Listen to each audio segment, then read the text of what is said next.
Ya, selamat sore untuk kita semua. Hari ini kita masuk pertemuan ke-12 mata kuliah negara hukum demokrasi. Hari ini kita bicarakan masalah pembentukan peraturan daerah.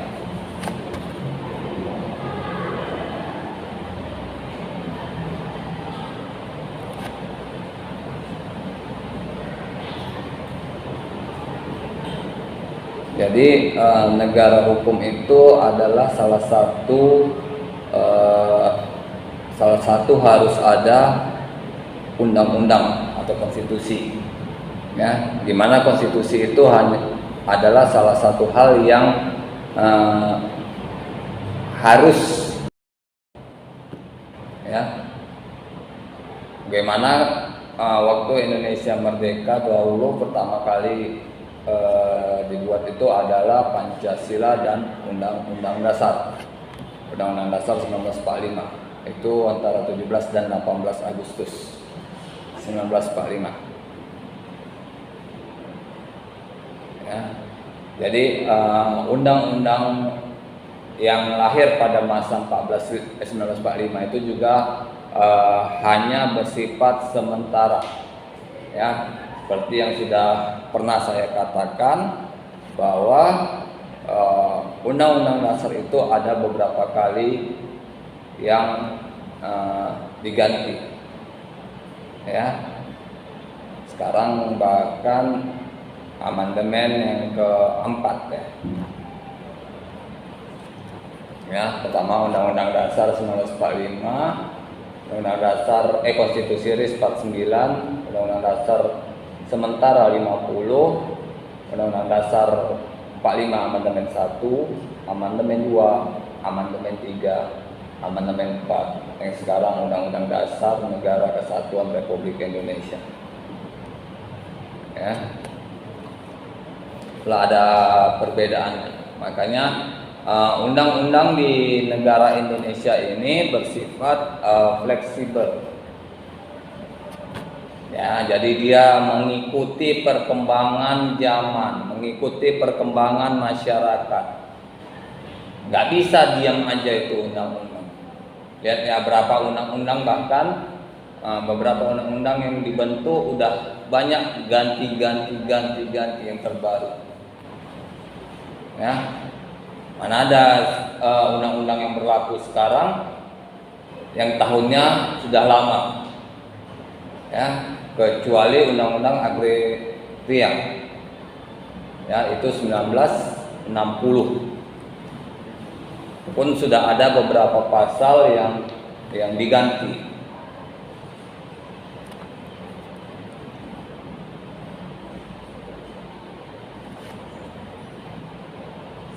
ya.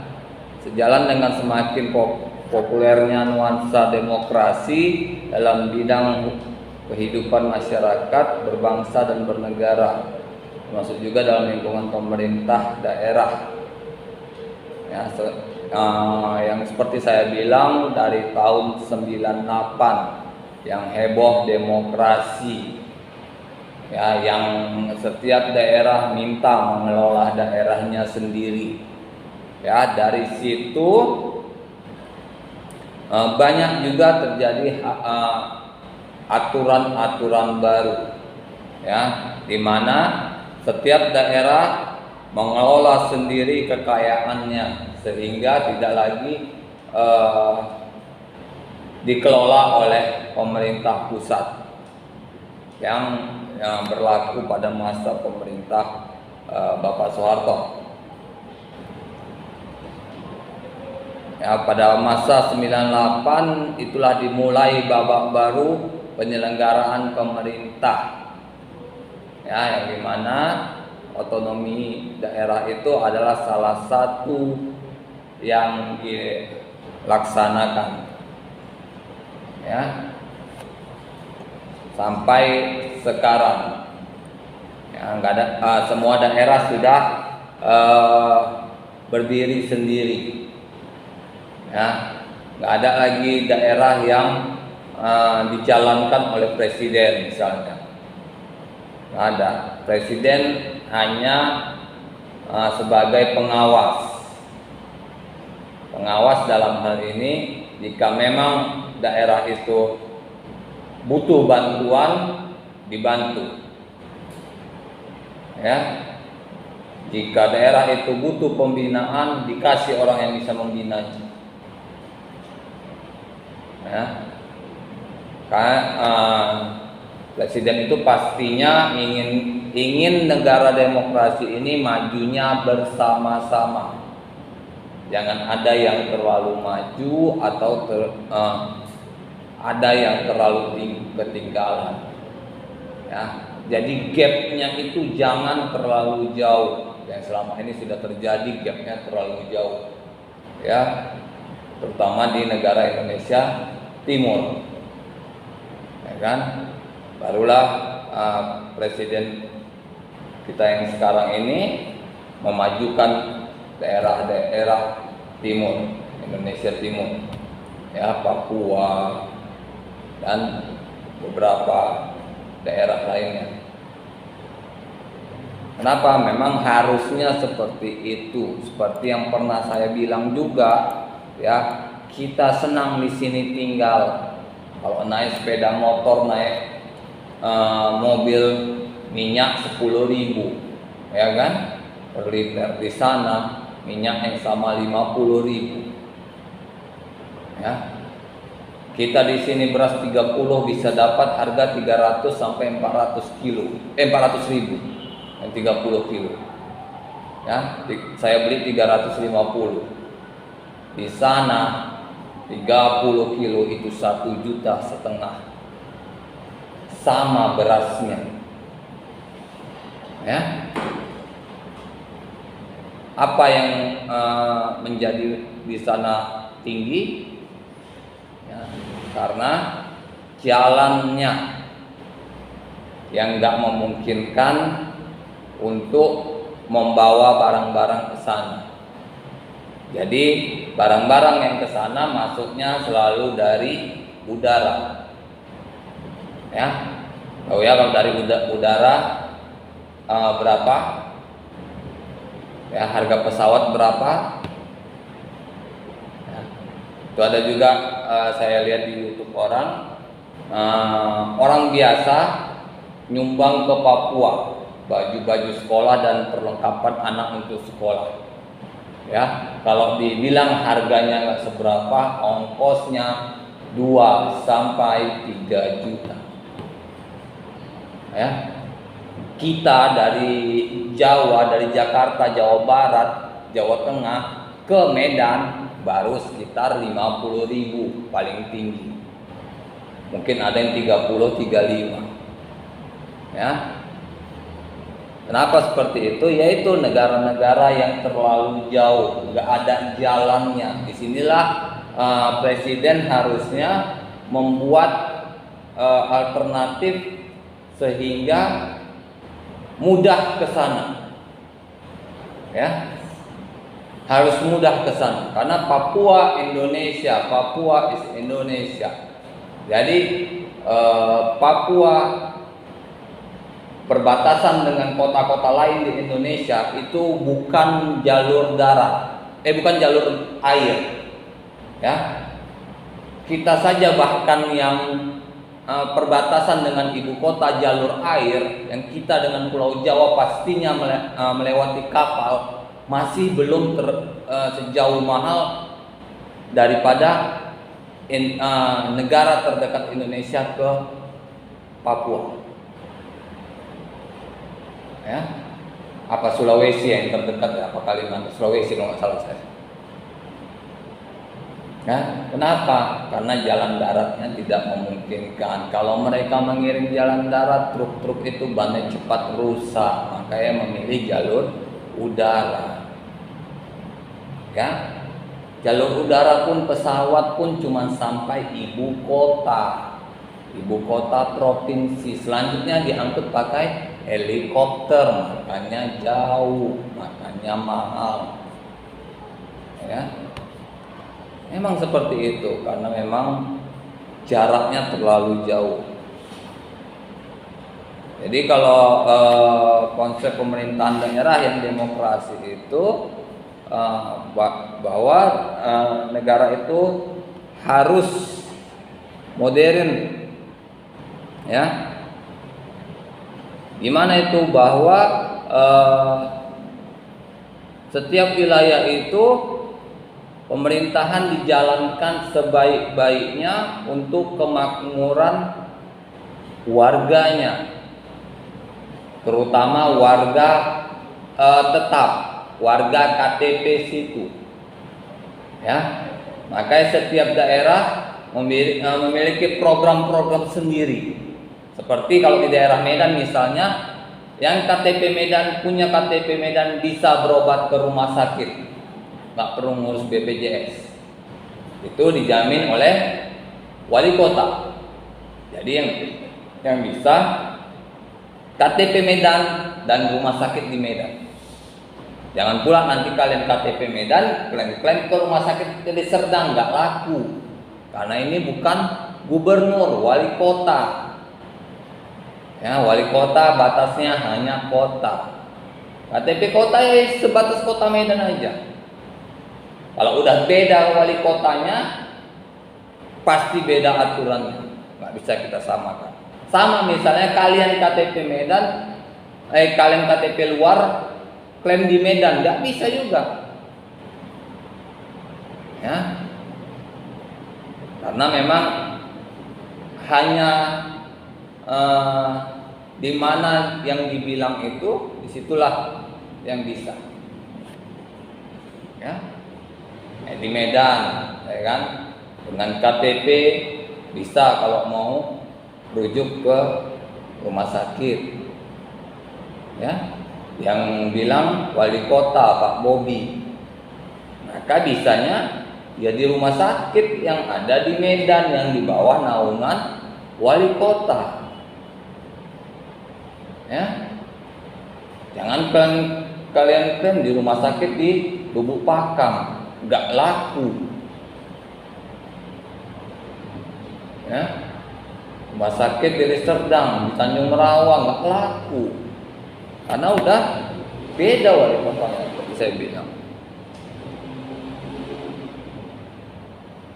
Ya, jadi upaya mewujudkan negara hukum yang juga harus ditopang dengan sistem demokrasi. Ya, apa maksudnya? Bahwa setiap daerah itu harus, seperti saya bilang, harus maju bersama.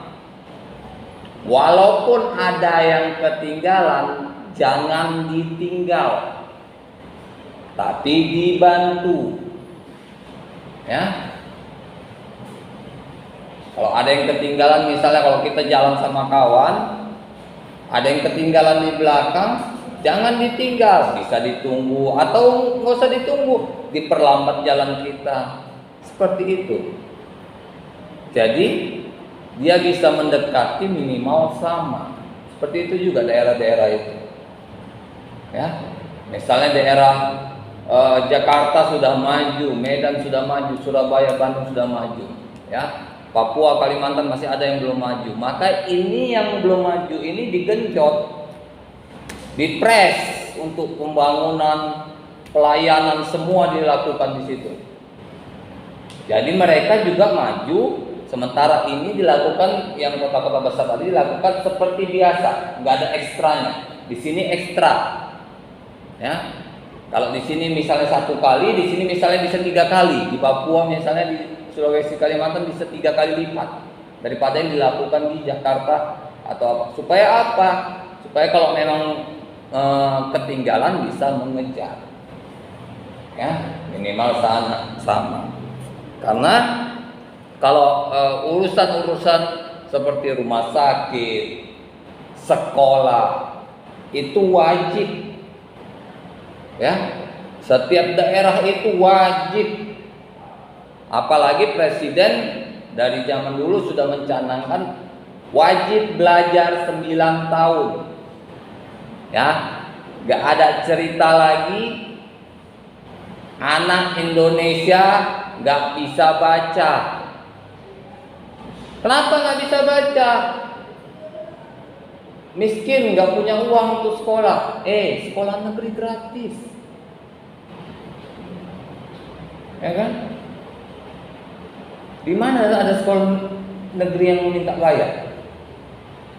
Gratis, ya. Bahkan kalau orang yang kurang mampu bisa urus KIS, ada dana bantuannya. Jadi nggak ada alasan, ya. Kalau alasannya karena nggak ada uang, itu berarti orang tuanya yang malas, yang membiarkan anaknya bodoh. Saya sedih memang, tetangga saya ada ya, udah masuk SMP nggak bisa baca. Bayangkan SMP mana yang mau nerima dia? Udah masuk SMP. Tahun depan ini dia masuk SMP. Ini dia udah selesai ujian SD. SD-nya juga SD negeri. Makanya pemerintah harusnya lebih memperhatikan lagi SD negeri ini. Kenapa? Kenapa ini anak ya nggak pandai baca bisa tamat SD? Sekolah mana yang bisa nerima dia? Kita masukkan sekolah negeri, ya. Seminggu 2 minggu di tes nggak bisa baca, pasti dipulangkan. Apalagi swasta nggak mau capek. Mana mau guru-guru swasta, guru-guru negeri aja yang udah pasti digaji negara nggak mau membimbing dia dari nol anak ini. Apalagi itu guru-guru swasta yang digaji oleh pihak yayasan. Makanya saya selalu tekankan pada mahasiswa saya, kalau kalian masih punya adik atau kalian punya saudara yang masih usia sekolah, suruh sekolah. Kalau Pak udah telat, ya, Pak udah telat usianya, homeschooling, panggil guru apa yang memang dibutuhkan. Matematika bisa, bahasa Indonesia, bahasa Inggris untuk tingkat SD, ya kan? Itu yang dibutuhkan. Nanti kalau udah usianya untuk tamat SD, ikutkan paket A. Jangan tiba-tiba ikut paket A. Kalian sama misalnya, ya, anak bayi kalian suruh tamat SD. Cuman bedanya nih bayi besar, ya kan? Bayi besar nggak bisa baca, sama juga dengan bayi kan? Apa bedanya dengan bayi? Nggak bisa baca dia, nggak bisa mengenal huruf, ya?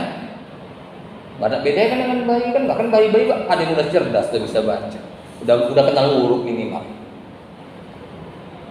ya. Makanya hati-hati. Saya selalu, kadang ada yang nggak ngerti juga, sekolah negeri pasti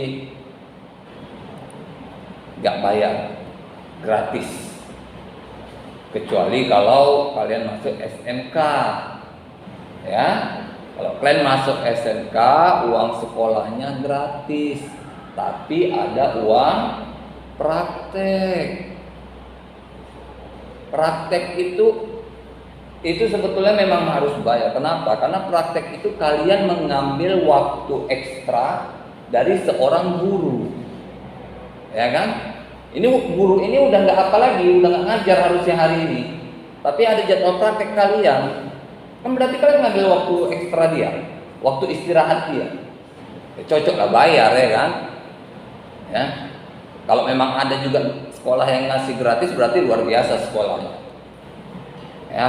Sekolahnya kaya, itu uangnya banyak.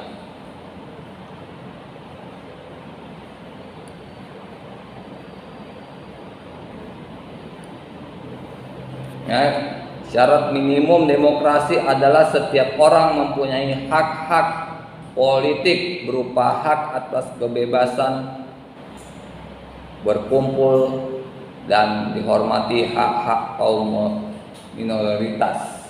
Ya. Jadi kalau yang di sini adalah intinya tidak ada perbedaan setiap manusia dimanapun dia berada. Ya, nggak ada bedanya. Kalau kita udah kumpul dengan orang banyak, nggak ada lagi cerita agama, ras, golongan, budaya, apapun namanya, nggak ada lagi tuh. Ya, dimanapun kita berada, tetap KTP kita Indonesia. Nggak ada KTP klan, mohon maaf ya, nggak ada KTP klan misalnya warga negara Indonesia Batak. Nggak ada. Warga negara Indonesia Jawa, mana ada. Tetap warga negara Indonesia. Ya. Jadi kalau kalian berkumpul-kumpul itu, kalian bekerja berkumpul dengan orang, nggak usah tonjolkan asal kita. Ya, kalau memang ketemu dengan orang yang satu kampung ya nggak apa-apa, ya kan? Tapi kalau dengan orang-orang yang banyak, jangan. Ya, kita bicarakan apa yang membuat orang tidak tersinggung. Ya, jadi setiap orang itu kan bebas berpendapat, bebas berkumpul. Ya. Sekarang pun kalau bebas berpendapat pun memang bebas, tapi harus diperhatikan. Ada undang-undang ITE. Ya. Kalau kalian mau komentar di media sosial kalian, silakan komentar, jangan sebut merek, jangan sebut namanya. Jangan sebut tokohnya. Ya, kalian bisa dilaporkan. Ya, kita bisa bikin perumpamaan saja. Kita tidak menghina, tidak mengejek orang. Disitulah demokrasi. Ya, seperti juga sudah saya bilang kan, kalau dulu memang betul-betul bebas. Ya, waktu masa Presiden Bapak SBY, saya menghina-hina Bapak SBY, nggak ada masalah. Malah orang-orang Demokrat komentar di Facebook saya, terima kasih Bang, kita bilang kepada Pak SBY untuk apa yang Abang katakan ini. Nggak ada polisi datang, ya. Karena apa? Kita sesuai. Kalau kita mau kritik, ya kritik, bukan menghina. Ya. Sekarang tontonan kita udah banyak, antara istilahnya lawak pun udah bukan lagi lawak-lawak yang real, alami, tapi lawak-lawak yang menghina. Ya, merendahkan orang, dijadikan bahan untuk lelucu. Kita udah diajarkan seperti itu. Itu yang kalian tonton setiap hari di televisi. Saya kalau udah acara TV-nya seperti itu, saya matikan, betul. Yang lawakan ngejek-ngejek orang, ngerendahin orang, pantun ngejek orang, nggak ada itu. Itu bukan lawakan, saya bilang. Ya. Beberapa pelawak senior pun sudah bilang kan, pelawak-pelawak yang ada sekarang ada pelawak-pelawak dadakan. Keluar dari diri kita, kreasi kita keluarkan. Kalau kita ingin membuat sesuatu yang berharga di mata orang, ya lakukan dari hati. Ya. Bukan kita mengejar keuntungan saja, bukan kita mengejar uangnya, tapi apa yang kita lakukan memang kita berpikir bahwa yang kita lakukan itu pasti berdampak untuk kita. Ya. Begitu juga dengan peraturan daerah. Harusnya kalau kalian duduk di pembuat peraturan daerah, ya, maka saat kalian membuat itu, jangan kalian pikirkan dampaknya terhadap orang saja, tapi dampaknya terhadap diri kita dan keluarga kita. Makanya harus benar-benar dipikirkan. Ya, kalian generasi muda, ke depannya kita nggak tahu. Karena tahu rezeki kalian jadi anggota legislatif, kalian duduk di DPRD, kalian buat peraturan untuk Kota Medan. Ya, kalian basicnya pendidikan, berarti kalian di komisi pendidikan. Ya, kalau kita membuat peraturan di komisi pendidikan, bayangkan kalau kita buat peraturan ini, bagaimana dampaknya kalau adik kita ada di sana. Kalau anak kita ada di sana, kalau keponakan kita ada di sana, ya, jangan suka-suka aja.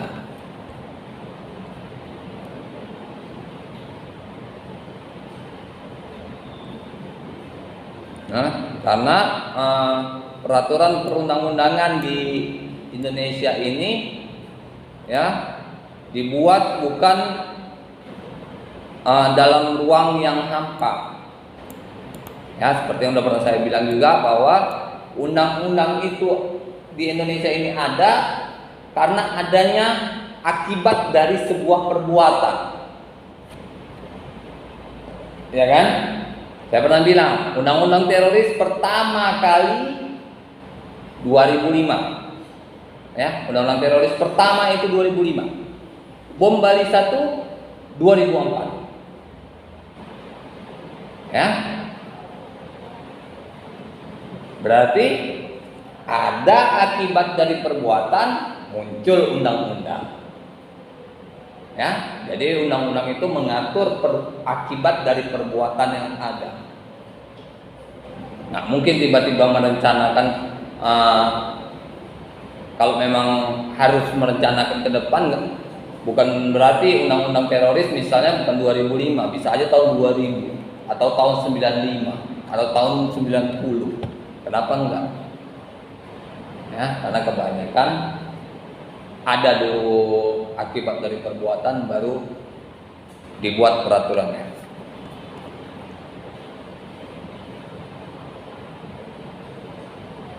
Ya, jadi kepala daerah itu menetapkan perda dengan persetujuan DPRD. Ya, jadi perda itu adalah dari kepala daerah yang disetujui DPRD. Gak bisa kalian misalnya kalian jadi wali kota suka-suka aja bikin perda. Ya, wali kota buat perda, diajukan ke DPRD, dibahas di DPRD. Makanya orang-orang yang di DPRD ini, kalau di pusat DPR, adalah orang-orang yang bertanggung jawab atas munculnya suatu peraturan perundang-undangan. Baik buruknya pasti DPRD yang ditanya, bukan wali kotanya dulu. Karena apa? Karena melalui mereka yang disahkan. Ya, perda dibentuk dalam rangka menyelenggarakan otonomi. Ya, jadi udah ada nih aturan pemerintah daerah dari pemerintah pusat. Ya, oleh pemerintah daerah masing-masing membuat perdanya yang sesuai dengan daerahnya. Makanya perda setiap daerah itu selalu berbeda-beda. Karena daerahnya juga beda-beda. Apa bedanya? Ya, misalnya di sini masih banyak petani, ya. Daerah lain mungkin nggak ada petani, yang ada penernak, ya. Yang ketiga, perda tidak boleh bertentangan dengan kepentingan umum, ya.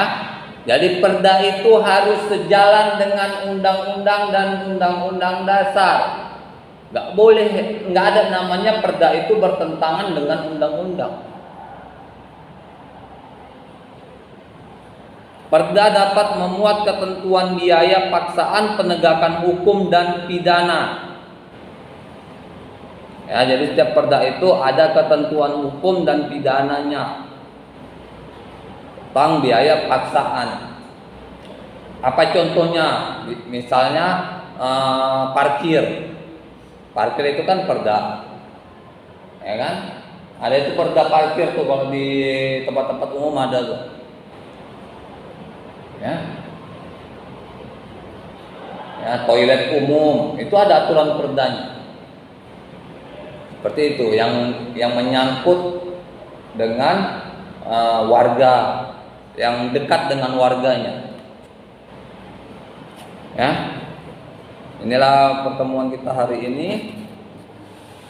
Lebih dan kurang saya mohon maaf. Kita ketemu lagi di pertemuan yang akan datang.